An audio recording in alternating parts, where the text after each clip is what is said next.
Hello hello hello. क्या हाल चाल सभी के? बढ़िया। आशा करते हैं आप मस्त और तंदुरुस्त होंगे और गर्दा उड़ा रहे होंगे। मैं निधीर झा आप सभी का तहे दिल से अभिनंदन करता हूं। दोस्तों, कोऑर्डिनेट ज्योमेट्री के आज के सेशन में हम लोग आपका स्वागत करते हैं। और आज के सेशन में हम लोग कॉन्सेप्ट लेंगे किसका? कोऑर्डिनेट ज्योमेट्री का। सर कोऑर्डिनेट ज्योमेट्री है क्या? सर कोऑर्डिनेट ज्योमेट्री क्या है, उसको समझने के लिए कुछ चीजों को समझना काफी जरूरी है। क्या चीज है और क्या चीज नहीं है, समझिएगा कि नहीं समझिएगा? अरे बोलो थोड़ा सा हाँ या ना। समझाते हैं तुम लोग को क्या कोऑर्डिनेट ज्योमेट्री। तो उसको शुरू करने से पहले जल्दी से जल्दी लाइक करो, सब्सक्राइब करो, अपने चैनल को बड़ा बनाओ और आज के सेशन में कोऑर्डिनेट ज्योमेट्री को झूम मचा देते हैं, क्योंकि हमारा चैप्टर है कोऑर्डिनेट ज्योमेट्री। आइए ध्यान दिया जाए कोऑर्डिनेट ज्योमेट्री। आखिर ये है क्या? कोऑर्डिनेट का मतलब क्या होता है? मैं अगर कोऑर्डिनेट की बात करूं तो कोऑर्डिनेट को हिंदी में निर्देशांक कहते हैं और ज्योमेट्री को हिंदी में ज्यामिति कहते हैं। मतलब निर्देश देने वाले अंक। सीधा मतलब है क्या कि निर्देश देने वाले अंक, कोई ऐसा अंक जो आपको क्या करे? निर्देश दे। मतलब अगर कोई प्लेन है आपके पास, चूंकि आप लोग इससे पढ़े हुए होंगे, अगर कोई दो लाइन एक दूसरे को 90 डिग्री पर कट करता है वो प्लेन बनाता है, ठीक है? तो ये वाई एक्सिस हो गया, ये कौन सा? X axis. क्योंकि ये कौन सा एक्सिस है? ये एक्स एक्सिस है। और ऊपर वाला कौन सा एक्सिस है? सर ऊपर वाला वाई एक्सिस है, ठीक है? तो अगर मैं बोलूं कि कोई पॉइंट है, जैसे यहां पर है, मैंने बोला इस पॉइंट को इंडिकेट करो, इस पॉइंट को इंडिकेट करेंगे किसी भी प्लेन के ऊपर, तो यही पॉइंट क्या कहलाएगा? कोऑर्डिनेट कहलाएगा। क्या कहलाएगा? कोऑर्डिनेट कहलाएगा। किसका? इस प्लेन का। तो अगर मैं बात करूं, जैसे मान लिया जाए ये क्या? ओरिजिन, सेंटर, जिसको हम लोग कहते हैं जीरो। ओरिजिन हमेशा क्या होता है? जीरो। जहां पर एक्स एक्सिस भी जीरो है और वाई एक्सिस भी क्या है? जीरो। इधर पॉजिटिव एक्स एक्सिस होता है, जैसे 1 2 3 4 5 फिर 6। इधर -1 -2 -3 -4। ऊपर 1 2 3 4, ऊपर 5, नीचे -1 -2 -3 -4 -5। अगर मैं बोला यहां पर, जैसे मैं यहां पर बोला पॉइंट को इंडिकेट करो, तो पॉइंट ये एक्स एक्सिस वाला यहां क्या आया? 4 आया। और वाई एक्सिस वाला यहां क्या आया? 3 आया। तो शुरू वाला क्या दिखाया? एक्स एक्सिस को। और लास्ट वाला किसको दिखाया? वाई एक्सिस को। शुरू वाला किसको दिखाया? एक्स एक्सिस को। लास्ट वाला, सेकंड वाला जो है वो किसको दिखाया? वाई एक्सिस को। तो सिंपल बात याद रखिएगा, 4 3 क्या है? कोऑर्डिनेट है। किसका? इस एक्सिस का। इसका, इस प्लेन का जो 4 3 क्या है? कोऑर्डिनेट है। तो कोऑर्डिनेट का सीधा साधा मतलब क्या होता है बचवा? सीधा साधा मतलब होता है कि वैसा नंबर जो इंडिकेट करे, किसको? पॉइंट को इंडिकेट करे। किसको इंडिकेट करे? पॉइंट को इंडिकेट करे, वही कोऑर्डिनेट कहलाता है। मतलब इस प्लेन के ऊपर ये जो पॉइंट है, ये पॉइंट ए है मान लेते हैं, ये पॉइंट ए जो है ये 4 3 को इंडिकेट कर रहा है कि ये पॉइंट कहां पर है? 4 3 पर है, तो ये कोऑर्डिनेट कहलाता है, ठीक है? अब अगर यहां से आगे और थोड़ा सा बढ़े, तो आपने एक्स एक्सिस और वाई एक्सिस को देखा, तो ये कौन सा एक्सिस कहलाता है? ये कहलाता है एक्स एक्सिस, और ये क्या कहलाता है? Y axis. तो अगर मैं बोला यहां पे सुनिएगा, अगर मैं बोला कि ये चार क्या है? एक्स एक्सिस है, तो इसको हम लोग एबिस्का भी कहते हैं। क्या कहते हैं? एबिस्का भी कहते हैं, याद रखना है। और अगर मैंने बोला ये 3, तो ये 3 क्या है? ऑर्डिनेट है। वाई एक्सिस को हम लोग क्या कहते हैं? ऑर्डिनेट भी कहते हैं। तो अब सीधा साधा मतलब, अगर मैं बोला ये बताइए एक्स एक्सिस से ए पॉइंट का कितना दूरी है? ए पॉइंट का कितना दूरी है, मतलब डिस्टेंस क्या है? Distance of X axis from point A, मतलब sorry, distance of point A from X axis. Distance of point A का दूरी कितना है एक्स एक्सिस से? कभी भी जैसे एक्स एक्सिस दिया गया है, क्या दिया गया है? एक्स एक्सिस दिया गया है। अब से पॉइंट ए का दूरी पूछ लिया गया, किससे? एक्स एक्सिस से। पॉइंट ए का दूरी किससे? एक्स एक्सिस से। तो वाई एक्सिस उसका बता दीजिए क्या है?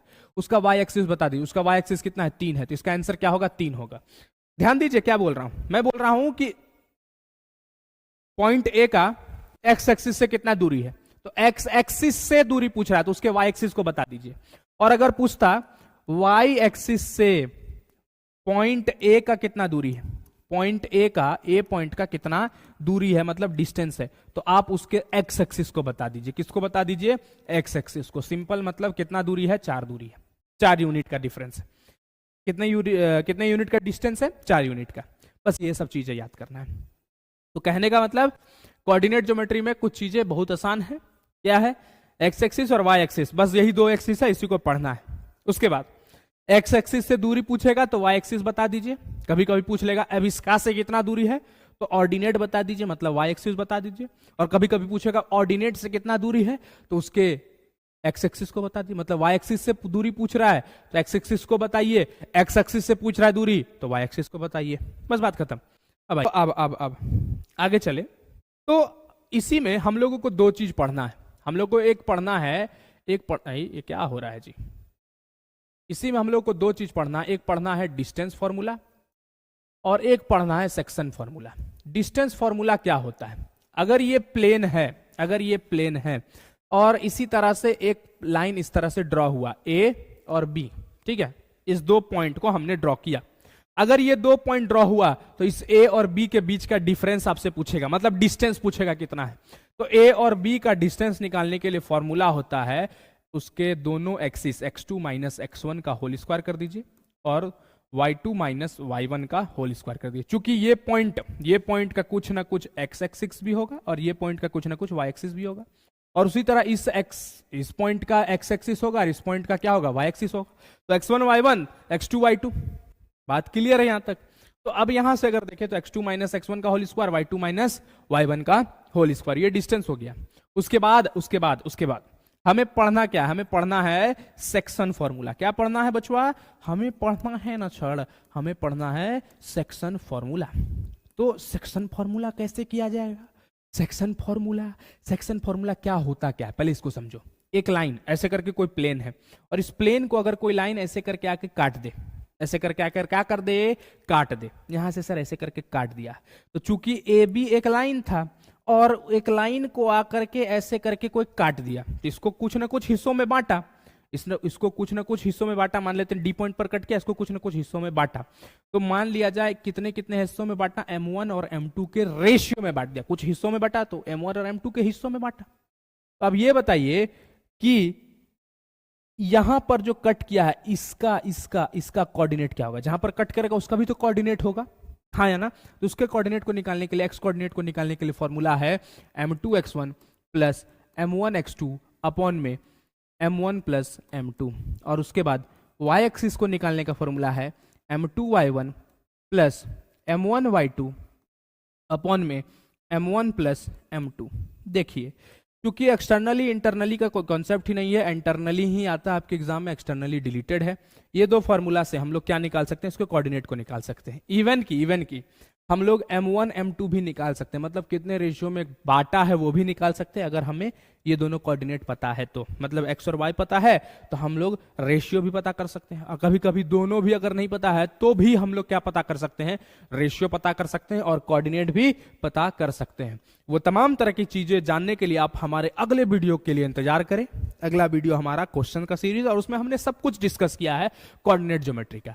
तो बच्चा कोऑर्डिनेट ज्योमेट्री का जो सेशन था आज इसको यहीं पर समाप्त करते हैं। मतलब 10 मिनट में आपका पूरा कोऑर्डिनेट ज्योमेट्री समाप्त। 10 मिनट भी हम नहीं लिए, 10 मिनट में कोऑर्डिनेट ज्योमेट्री का क्विक रिवीजन लिए। सटाक से आपके पास क्या आएगा, आपके पास आएगा इसका कॉन्सेप्ट का जो न्यूमेरिकल क्वेश्चन है, जो कि इंपॉर्टेंट क्वेश्चन आपके एग्जाम में कोऑर्डिनेट ज्योमेट्री के क्वेश्चंस आएंगे, वैसा क्वेश्चन मैं करवाऊंगा। तो चलिए बच्चा आज के सेशन को एंड अप करते हैं और कल फिर मिलते हैं इसके साथ, एरिया रिलेटेड टू सर्कल के साथ, से इसके इंपॉर्टेंट क्वेश्चंस को लेकर, और इस इंपॉर्टेंट क्वेश्चंस के बाद आपको एरिया रिलेटेड टू सर्कल करवाएंगे, जो कि अंतिम चैप्टर होगा। खत्म, टाटा और बाय बाय कर देंगे उसको। तो चलिए तब तक के लिए धन्यवाद, जय हिंद।